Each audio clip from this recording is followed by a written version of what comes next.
Hello guys, so welcome to my channel भाई। तो आज की वीडियो में करेंगे अपना part number 9 straight lines class 11th का, जिसके अंदर आज हम कौन सा टॉपिक करेंगे, distance of a point from a line.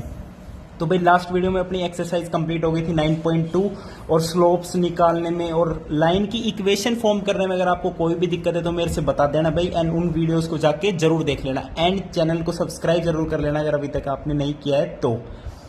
ठीक है भाई, तो distance of a point from a line. अब आपके पास एक लाइन है, अब ऑब्वियसली किसी भी पॉइंट से डिस्टेंस, अब डिस्टेंस की कैसी बात हो रही है, परपेंडिकुलर डिस्टेंस की, तो वो कैसे निकलता है, तो उस चीज का प्रूफ आज हम करेंगे एंड उसकी मैं आपको ट्रिक भी बता दूंगा आपको कैसे उसे याद रखना है। तो मान लेते हैं हमारे पास कोई भी एक लाइन है, पहले तो क्वाड्रेंट सिस्टम बना देता हूं।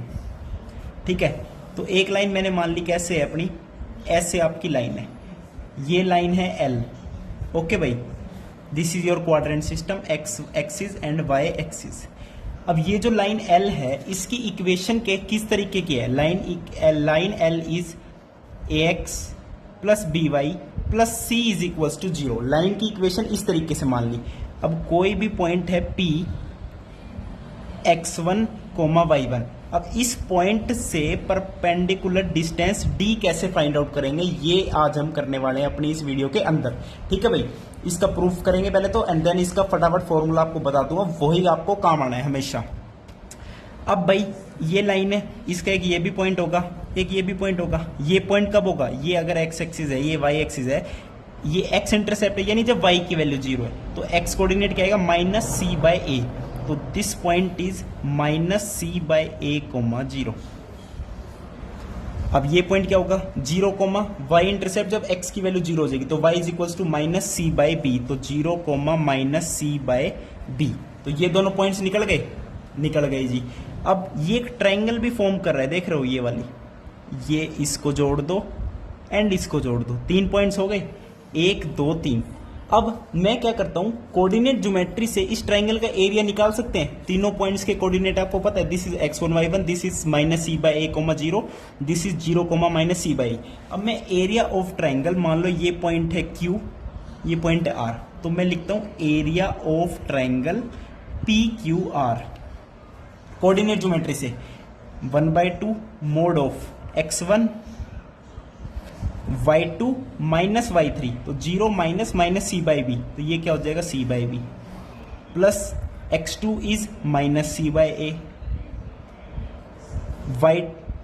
y3 माइनस y1, तो minus C by B minus y1, तो minus C by B minus y1, plus x3 कितना है, 0 है, तो 0 की मल्टीप्लाई किसी से भी करोगे तो वो 0 ही आएगा। तो ये एरिया ऑफ ट्रायंगल हो गया।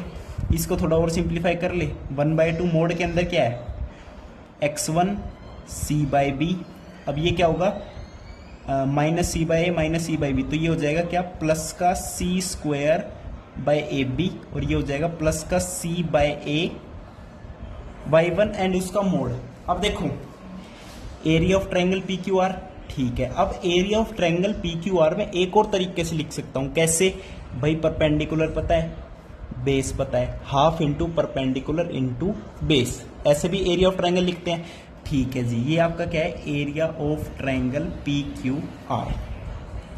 अब मैं इसी को कैसे लिखता हूं, half into base into height. Perpendicular तो D डिस्टेंस है जो हमें फाइंड आउट करना है, एंड बेस इज दिस। अब बेस डिस्टेंस फॉर्मूला से निकाल सकते हो, दोनों कोऑर्डिनेट्स पता है, तो मैं लिखता हूं 0 माइनस सी बाय ए, यानी ये आएगा सी बाय ए का whole square plus this minus this का होल स्क्वायर, यानी बोलोगे क्या, सी बाय बी का होल स्क्वायर एंड उसका अंडर रूट। अब ये इसके बराबर है।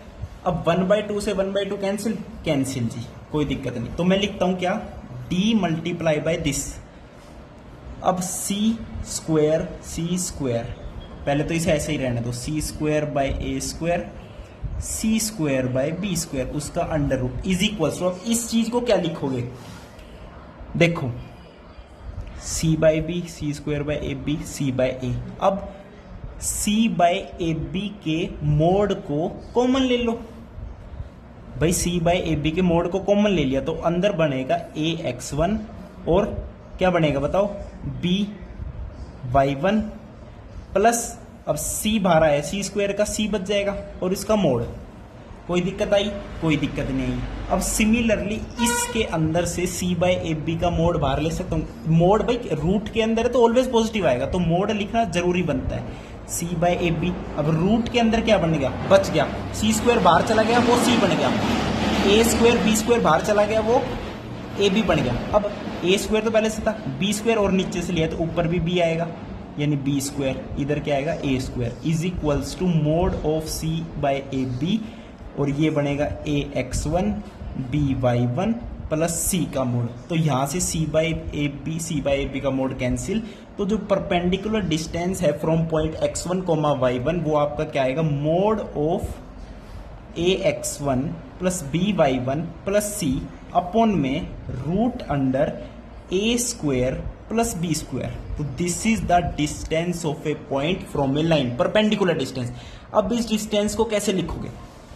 लाइन ऑफ इक्वेशन क्या थी? A X plus B Y plus C, और ऊपर क्या आ रहा है? A X one plus B Y one plus C, और नीचे है A square plus B square का होल अंडर रूट। अब देखो, कभी भी किसी पॉइंट से डिस्टेंस परपेंडिकुलर निकालना हो किसी भी लाइन का, जिस लाइन की equation A X plus B Y plus C is equals to 0 की फॉर्म में है, तो उस पॉइंट को लाइन के ऊपर रख दो, यानी एक्स वाई की जगह X one comma Y one रख दो, जिस पॉइंट से डिस्टेंस निकालना है। अब वही रख दिया, A X one plus B Y one plus C, और उसका मोड ले लिया और डिवाइड कर दिया एक्स के कोफिशिएंट का स्क्वायर प्लस वाई के कोफिशिएंट का स्क्वायर एंड उसका होल अंडर रूट। तो ये डिस्टेंस हो जाता है परपेंडिकुलर डिस्टेंस, समझ गए?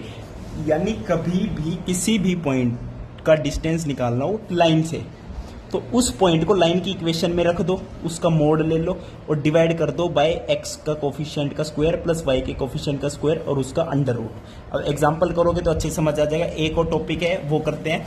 ये तो डिस्टेंस निकाला of a point from a line. अब क्या निकालता हूं मैं? देखो, अब निकालते हैं गाइज, एक और रह गया। देखो, एक और करते हैं फटाफट कि distance between two parallel lines, दो पैरेलल लाइंस के बीच में डिस्टेंस निकालना है। अब ये कैसे निकालेंगे जी? अब मान लो दो लाइन आपस में पैरेलल है, ठीक है, ये लाइन L1 ये लाइन L2, कोई दिक्कत?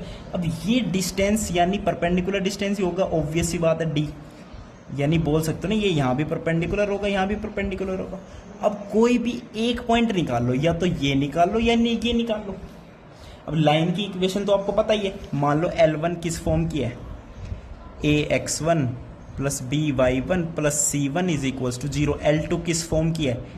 ए X two plus B Y two plus C two is equals to 0। L1 भी पता है, L2 भी पता है। अब दोनों पैरेलल लाइंस के बीच में डिस्टेंस बताना है, दोनों पैरेलल लाइन के बीच में डिस्टेंस बताना है। बताएंगे जी कैसे? अब मान लो L2 है, L2 कहीं ना कहीं, मान लो क्वाड्रेंट सिस्टम कहीं भी है, कैसे भी है, कहीं ना कहीं या तो एक्स एक्सिस को कट करेगी या वाई एक्सिस को कट करेगी। या तो मैंने ऐसे ही बना दी तो ओरिजिन से पास करवा दी, हो सकता है ओरिजिन से भी पास करे और नहीं भी हो सकता। तो मान लो कहीं ना कहीं तो कट करेगी ना, तो मान लो एक्स एक्सिस को जहाँ पे कट करेगी वहाँ वाई की वैल्यू 0 होगी, तो x2 की वैल्यू क्या आएगी? माइनस C2 बाई ए। तो ये पॉइंट मान लो वही पॉइंट है भाई, पूरी लाइन पे कोई तो ऐसा पॉइंट होगा ना जो एक्स एक्सिस को कट कर रहा होगा, तो मान लो यही पॉइंट है, क्या होगा? Minus C2 by A comma 0। अब एक पॉइंट पता चल गया, उसका परपेंडिकुलर डिस्टेंस इस लाइन से निकालना है। तो मैंने क्या बोला था? इस पॉइंट को उस लाइन में रख दो, यानी ए x1 की जगह क्या आएगा? Minus C2 by A plus B y1 क्या है? 0 है, प्लस C1, और उसका ले लो मोड और डिवाइड बाय एक्स के कोफिशिएंट यानी ए स्क्वायर प्लस बी स्क्वायर और उसका अंडर रूट। ठीक है, ये परपेंडिकुलर डिस्टेंस आ गया, बहुत बढ़िया। अब ए से ए कैंसिल, ऊपर क्या बन गया? ये 0 बन गया, ऊपर बन गया C1 minus C2। C1 minus C2 का मोड अपॉन में root under A square plus B square, ये आपका क्या है? ये डिस्टेंस D आ जाएगा। अब जब भी कभी भी दो लाइंस पैरेलल हो जिनका स्लोप इक्वल हो, उनके बीच में डिस्टेंस कैसे निकालोगे? जो उनके जो कोफिशिएंट है लाइन की इक्वेशन में, जो कोफिशिएंट है C1 C2, तो C1 माइनस C2 करो, उसका मोड लो और डिवाइड कर दो ए स्क्वायर प्लस बी स्क्वायर से। समझ गए भाई? इसमें तो क्या करते थे? उस पॉइंट को इक्वेशन में रखते थे। लेकिन इसमें क्या है, जब दो लाइंस पैरेलल हो जाती है तो कोफिशिएंट का डिफरेंस उसका मोड अपॉन में a square plus b square, denominator same है, बस ये फर्क है c1 माइनस c2 का मोड, ये डिस्टेंस आ जाएगा बिटवीन टू पैरेलल लाइंस। तो अगली वीडियो में एक एग्जांपल करेंगे, उससे आपको समझ आ जाएगा। थैंक यू, नमस्कार।